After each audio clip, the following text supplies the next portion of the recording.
Welcome to Life Expressions, where we dive into stories of transformation, leadership, resilience, and the powerful drive to make an impact.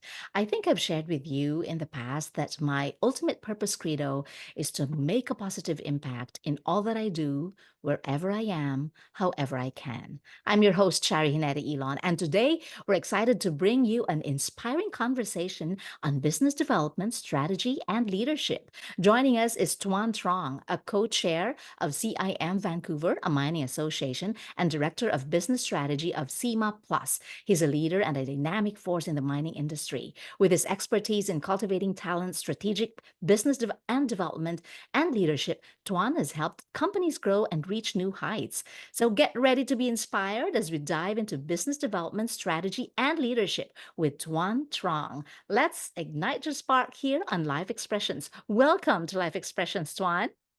Thank you, Shari, for having me. It's a wonderful morning here in sunny Coquitlam. Yeah, and I'm here in Vancouver. As you have mentioned earlier, it's already Christmassy here in my home. It's a bit early, I think, to have a Christmas tree out, but to each their own. Exactly. And as a Filipino, I love Christmases. So as early as I can start, I would do it. Yeah. Right? In our Yeah. household, it's December 1st is probably the earliest that we allow the Christmas decorations to come out. Otherwise, it's just too soon. Well, Tuan, tell us more about yourself. Sure. I grew up, I was born and raised in British Columbia. So not many folks from BC are actually born and raised here. So quite a few decades ago, to share. Basically, I went to UBC, studied the mechanical engineering and commerce at UBC. And then during the pandemic, I actually went back to get my certificate in organizational coaching. My first bachelor's is in mechanical engineering. And yeah, I decided that after school, I realized that was enough engineering for a person in a lifetime studying 5, 6 years in engineering, and realized that I enjoy working with people in the business side more. So I switched into sales, marketing, business development for most of my last 20 years of my career now. And then after, going to the pandemic, got to a point where I realized, I really liked working with people, wanted to delve deeper into the coaching world. So went back and got a certificate in organizational coaching. Yeah. What does that look like? Organizational coaching. Yeah, the UBC program, I looked at a few different programs and their program stood out. It was more focused on a systems approach to coaching rather than the typical one-on-one or executive coaching. I find that the one-on-one it works for some people and some people prefer that. For me, I like working with a larger group, a larger audience, for example, like facilitating, presenting, or doing organizational systems coaching. And that lens that they look at is looking at an organization, its group, its team, or people as one organism, a system, and then seeing how that system behaves in the organization and being able to act as a coach to this entire system rather than an individual. And I think in most cases, in most organizations, most environments, they're all different systems. It's not a single entity that runs the business. Yeah.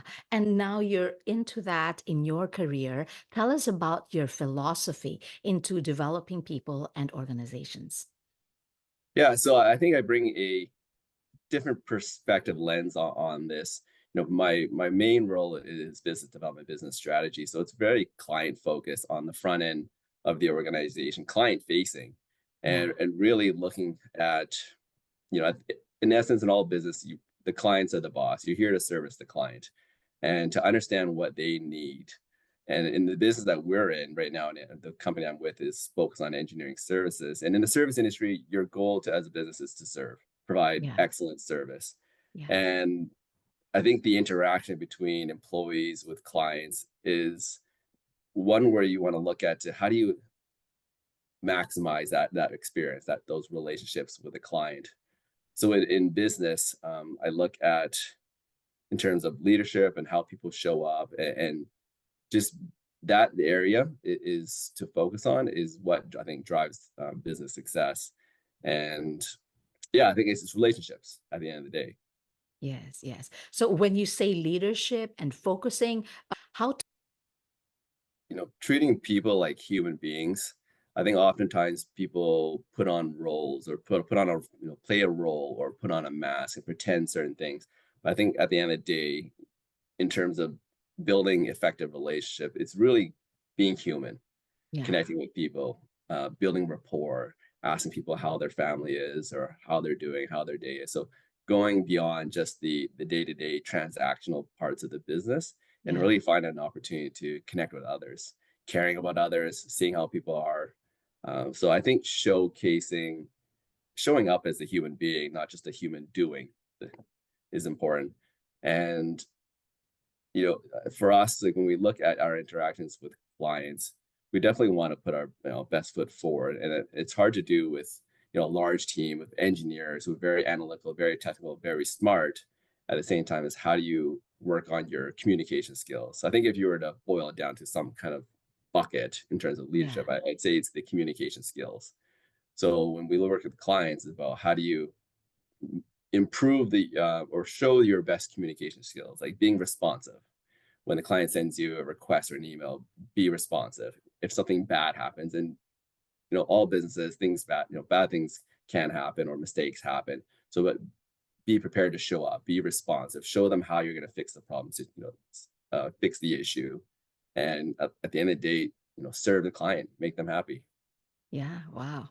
I definitely like when you said showing up as human being, not just a human doing. So showing up as human being, not just human doing, and being responsive to your clients, not just like letting them hear what they want to hear, but really addressing the issue. How about helping companies grow? What are the strategies you use?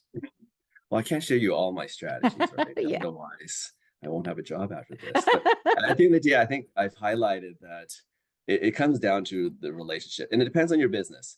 I mean, certain businesses are product driven and commodity driven, and so it's a different marketing strategy if you're selling widgets, and it's a different marketing strategy, marketing campaign for Yes. that. But in our world, we're a service based business, so in terms of service, it's humans interacting with humans, and I think I go back to that concept of working on the relationships where it's a relationship business. When I look at the work that we do, and I always go through this four-step process in terms of sales and services, that people need to know you, and then people need to like you, and then people need to trust you before people will buy from you. Yeah. So they have to know you. Like who are you? Do you recognize your brand? Do they know who you are? Are you reaching out? Are you talking to them? Do they like you? Are you a likable person? Are you a human? Do you smile? Do you show up? Or are you always talking to them with a frown? Or you think you're better? Or your ego comes into play? I'm sure you've met people that you can, when you talk to, that you can just sense that you just don't connect with them, or Yeah. there's something that's driving them that they either feel superior, or maybe whether they're doing it directly or indirectly, that you have this impression of people that doesn't come across very well with you. And when you meet someone like that, is you don't want to buy from them, you don't want to engage with them, you don't want to spend time with them. So in business, that applies too. So if you have project managers or client facing employees, do the clients do have based on how they show up, do the clients want to spend more time with them? That's important. Yeah. I've met a client where they liked another firm, engineering firm. They said that they delivered everything they're supposed to do, exactly what they've asked them to do, but they will never work with them again. I'm like, that's interesting. So why would you say you set a bid out, they bid on it, they won the job, they met all the deliverables, like that's perfect. They did everything they were supposed to do. They came back and said, well, because they didn't listen to us. The way they operated, the way they behaved, they didn't treat us like another human being. It was too transactional. So that's interesting that the clients would walk away from someone who can deliver but Yeah. not be likable. Yeah. Yeah. And then building trust. So when you promise these things, when you say these things, when you show up, when you say you're responsive and you don't follow up in 3 days until 3 days later, that doesn't align. There's no congruency around what you say and what you do. Yeah. So if you pitch and sell that, hey, we're responsive, we're great, we're excellent, and you don't follow through with that, you lose that trust with the client, and you lose that long-term business.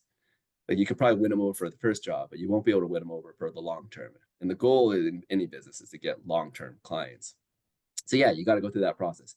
They got to know you, they got to like you, they got to trust you. You got to earn that trust really, and then before they buy from you and continue to buy from you. Yeah. Oh, that's great. That's really a great takeaway for all of us, right? But how do you build that trust? You've already said you've got to show up, be responsive, etc. But in the long term, how do you keep on doing it? Where do you get that energy in doing it for the long haul? Yeah, I think there's got to be an intrinsic motivation, not an external motivation to maintain that. And I think going back to that authenticity of your come from. And when I look at people in the industry, as you mentioned, as part of the CM Vancouver Association, I don't do that just to get my name out there and do it as a job and spend all my hours volunteering. It's the relationship in the communities and the network I get to create. It's people, Yeah. Yes. regardless of, in our board there's lots of competitors, but I don't see them as competitors. I see them as human beings. They have their own challenges. They're trying to Yeah. do their best. They want to make be successful in their role in their business and Yeah. support their business. So for me, it's building those relationships for the long term and seeing people as they are, as human beings. We all want to do well. We all want to strive for success. We all want to grow.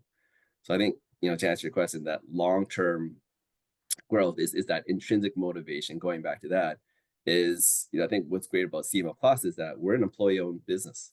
We're not publicly traded. The employees own the business and they're Wow. shareholders. I'm a shareholder, and then there's also a wide range of partners in the organization too. So the level of service, I think, and the mentality changes when you are part owner of the business. You have this mentality that, hey, this is my business in essence, right? Because you own a share of it, or your dividends, your payments are influenced by your actions, your day-to-day actions. So you know that, in your business, your success, your business success, your business growth, your wealth, everything grows based on your actions of today and how you service this client. How do you retain this client? How do you grow more clients? How do you build upon the client base? Yeah. So I think that's important. Whereas you've seen other companies, and I'm not saying bad, but they're all the same, but you can see that in other companies where they're not employee owned, and people will tend to treat that as a job, a transaction at 9 to 5. They clock in, they can't wait to clock out at 5 o'clock. So it's a different come from. And I'm not saying that doesn't happen in our organization too. I'm just saying that it helps to have different motivators that are in alignment with the business growth and what the people want, and employees. Yeah. And there are challenges in the industry that you help address, right? Like, because you know these people, you have built a relationship with them, you know their challenges. What are the challenges that you usually hear from your clients? Yeah, nowadays, I think we're seeing this huge shift. A lot of the baby boomers retired. I suspect it was the pandemic where we had a lot of senior folks in the industry, people with 40, 50 years experience. And I think they got to a point where when things quieted down during the pandemic, that it was time to, hang their hat, Yeah. so that the next generation can take over. I think but we experienced is that there was this gap in that intermediate area with people with 20 to 30 years experience. And I think that still exists. So finding that next group of senior people is there's a shortage of that, and you can see it across the board, whether it be construction, manufacturing, engineering. There's a lot of junior people coming out in the market, people with less than 15, 10 years experience, and then see how that big gap of the people with that 20, 30-year experience, and then a lot of the people with 40 plus. There are a few people around, which is great to have them so that they can pass on their knowledge. But I think that's the biggest challenge right now, is the gap of senior expertise. I mean, in our business, it's important because engineering relies on technical expertise. But I think in a Yeah. broader case, I think it's also a good thing. It also creates a lot of opportunities for people with that intermediate experience to step up. A lot of the old ways of doing things have shifted, or are maybe not relevant anymore. So it gives opportunities for a new generation to bring their ideas to the market, and that it kind of influences the next generation because they get moved up to management roles quicker than they normally would. So they see more opportunities for them to really step up and contribute more. I was in the corporate world, I hear the terms, you deepen your bench so and you build capacity. So when it's time for you to step up, the gap will be filled and the expertise that you think would be needed in that area would still be accomplished and filled, right? So do you think that is also important in the industry that you're in? I think in any business, absolutely, like deepening your bench, cross training, Yeah. but it's also a delicate balancing act between making money, businesses need to be profitable. We're not governments. Governments can Yeah. spend continuously without care and expand their debt. Businesses and families who run that model go bankrupt pretty quick. So at the same time, you want to be profitable, you want to make money, and you also want to be not act short term, and you want to plan long term. So it does take the right governance organizational structure to support that kind of endeavor. But absolutely, I think every business strives to develop their bench strength and their people. I think that goes without saying. For me, from a business development lens, um, you know, I see that the only way that business can grow, and this takes it from a business slash coaching perspective, is that the people need to grow. Yeah. It can only be so, right? You can only attain what you can based on your skills, your value that you offer. And if you look at a system, a business as a system as a whole, a business growth and success is a result of the people, the way they do things and how they operate, how they interact, and the quality of the people and the value that people bring to the table. So if the business goal is to increase revenue, increase growth, rather than just increasing personnel, but enhancing the value that each person delivers. So we can focus on that, say double the value of each person, you have potentially can increase double, if not exponentially increase the value of the business. Yeah. So some business owners say if you stuck at like 100 people and you want the business to Yes. double in revenue, well, how will you do that? Well, obviously, based on results, you're not there based on the Mhm. people you have. So something Yeah. has to change for you to grow from where you are to double the amount. And that change isn't just going to happen by itself. That change is by working on the people. That is, if you take like using the exact same number of people, is that how do you get the people to change, to see things differently, to develop them, to train them, to have them grow and become more effective so that the ceiling of your revenue can increase. Yeah. Yeah. So, how do you get people to change? How do you build a culture of excellence and growth, right? How do you keep people motivated and not just wait for 9 to 5, clock out at 5, but work and do their best at every opportunity they get for the company? I don't know how long we have for this podcast with this interview, but I think that's a very complex topic. I think I've heard in my trainings before is that ultimately people don't change. Well, they don't change that much. It takes a long time for people to change. Um, I think that's the downside is that people always they bring their life's experience, 10, Yeah. 20, 30, 40, 50 years experience that's been hardwired into their brain. So you have these neurons, neural synapses, everything's been conditioned in your brain to behave a certain way. And Yeah. it takes years to condition to change essentially the neural pathways. So I don't think that's easy to do. I think the role of a leader is to really not it's not about change. I think it's more about bringing the best out of people. And I come from an engineering background, and if you understand wave theories, like Yeah. waves, then you have like two different waves, and they go in different frequencies or different frequencies. And if they have overlapping parts of the wave, you get constructive interference or destructive interference. Yes. So you can have people conflicting with their efforts. You've seen that in any business. There's wasted energy, wasted effort. Two people are doing the same thing, and they're not talking to each other, right?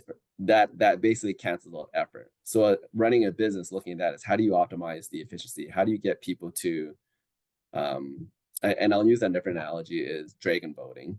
This Mhm. probably depicts it a lot better. I used a dragon boat. I've won dragon boat races, got gold in competition. So being a part of a team like that, you know the difference between a winning dragon boat team and a losing dragon boat team. In a winning dragon boat team, you have 20 paddlers in sync.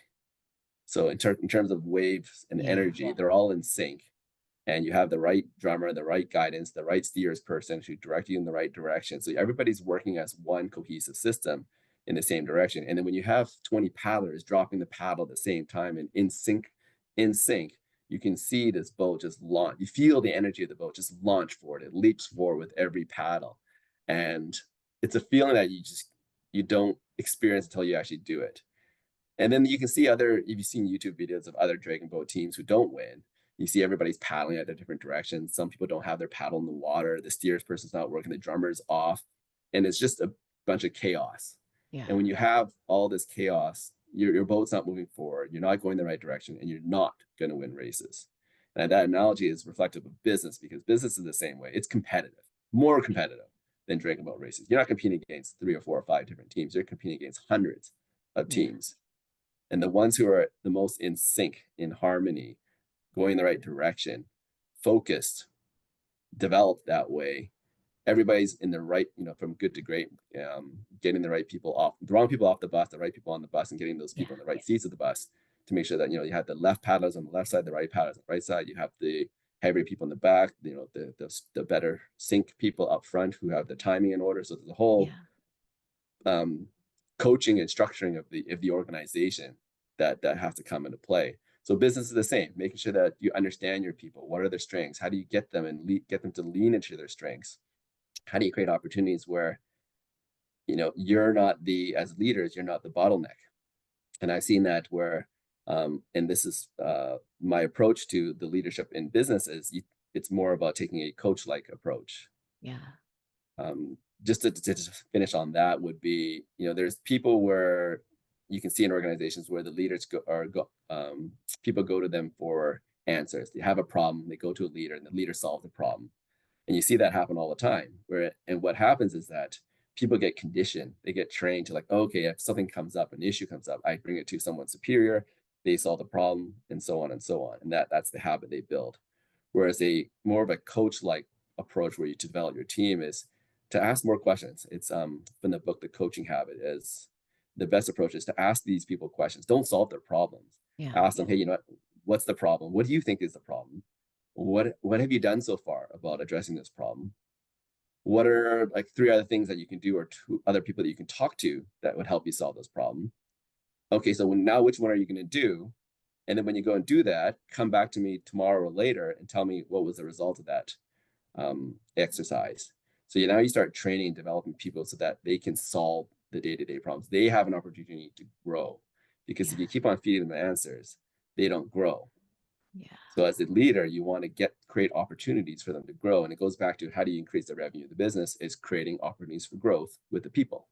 Yeah, that's great. You're empowering people as well to decide for themselves and to know which are the things that would help them 100%. grow. Yes, yeah. Oh, that's Well, you might great. not even know what's going to help them. I think it's up to each individual person Yeah, to, and as a leader, as a coach, it's to provide some guardrails, some yeah. guidance, swimming lanes, but allow them to be more autonomous in their own adventure or their own learnings. This reminds me of your statement that it has to start with their intrinsic motivation, like start with their why. When they know their why they're doing things, they get to the right direction. And with the team, you have to have the right people to be in your team, and the right people should be in sync. That is quite a challenge to make sure that everyone is in sync. The the big question is, how do you do it? Yeah, I think we painted a picture of an ideal scenario, Yeah, and I think we are faced with the challenges of reality in business. Um, like in business, that it's challenging because there's so many variables with for us, for example, like we're growing rapidly. So as you bring people on board, it makes it challenging to onboard people, get them immersed in the culture, and work with legacy people, legacy culture. And people don't realize, for me, when I look at it from a coaching lens, is that this system of ours, people think it's business is static, the culture is static, but it's actually always ever changing. It's always evolving. As yeah, people come and as people go, the culture continuously changes. So I think that's an area to focus on for organizations is the culture, and actively working on it, knowing, coming from a place of the culture is always evolving, whether you like it or not, whether you're purposefully, intentionally doing something about it or not doing something about it. And oftentimes it's things that's not said or not done that creates the biggest impact. So I think leaders need to be aware of that in the absence of direction and leadership and things that support, this alignment and harmony of the people and the culture, is that other voices get, or other actions, other behavior starts to rise up that conflicts with the intention of the direction you want to bring the business in. So it's not perfect, but I think just being cognizant, being aware of it, putting in strategy, developing a strategy, putting together initiatives to drive that forward, that get you closer to that direction is important. What do you think is the importance of strategic thinking? For growing, though, in terms of strategic development, coming with strategy, it's important to do on a regular basis, and I think each business is different. But I think the key there too in growth mode is that you have to understand what's going on with the market. The market is evolving, the market is changing, people's needs are changing. Getting part of that strategic development is also getting feedback from your clients. What are they saying? What's their experience of you? You're in a service-based industry. Are you delivering high value service? Are you asking these questions? Are you finding out from your clients that can feed back into your business so that you can adjust and course correct and make changes, initiatives that better align with what your client's asking for? That's the ultimate goal, right? Is to serve our clients, make sure they're happy. And if we're not developing a feedback loop, then it's hard to strategize and come up with initiatives that better align with what the client wants. And often too, we have to look at competition is that you're always going to have more and more competition. Your competitor wants to break into your market share. As much as you want to grow your market share, you have 100 other competitors wanting to grow their market share. So how do you take that in consideration and how you strategize and run your business um, so that they don't eat your lunch or that you don't become a blockbuster overnight? If Yeah. you're old enough to remember Blockbuster, that's a place, where you used to go rent video Yes, games of and course. and movies. More often, the next generation, they won't realize Yes. the terminology. So For years and years of your experience, Tuan, what is the most important leadership value that you think each leader should have and demonstrate? great question. So I think from my own personal experience, I've led others and I've worked with different types of leaders, or I wouldn't even call them leaders. I'd say managers. There's good managers, bad managers.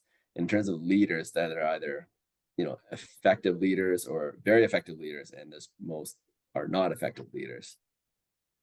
Um, in terms of leadership,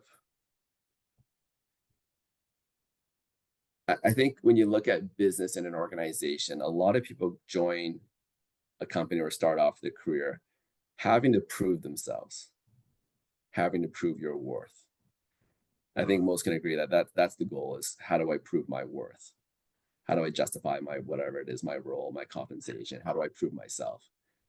And I think as you grow and mature and evolve in the organization and climb the ladder, that mentality or belief needs to shift as you step into more management, quasi leadership roles, because not all managers are good leaders, are leaders. Um, the shift needs to go from proving yourself to taking the opportunity or the responsibility to develop others and develop other leaders. And that's a huge shift for some people.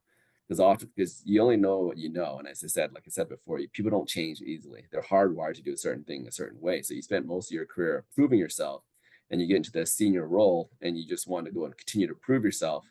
You're missing out on a huge opportunity that you've already proved yourself. That's why you get promoted. What the biggest benefit to the organization for business development, business growth is that now as a leader, your goal is to develop other people, the next generation, develop people to be better than you. A lot of people are afraid to people will take their jobs or that their subordinates are going to be better performing than they are. In my mind, that's fantastic. You've done a great job in really getting people to shine, finding the best out of people, and by doing so, you get recognized as someone who can draw out the best in people. Yeah. So imagine, who do you want at the top of your organization? The one that needs to prove themselves that they're the best and how they got there is they're the smartest, the brightest, or the one that knows to surround himself with leaders, other leaders, and see them as capable. They can be autonomous. They can help them identify what their strengths are, where their weaknesses are, how they shore up those weaknesses, how to get the most out of them, just to support them in identifying what is that intrinsic motivation, what drives them, how do they be successful, how do they apply their passion, their purpose to the role that they're in. And a leader's job, I think, is to do more of that. So then you can, and that trickles down to the managers, to the people.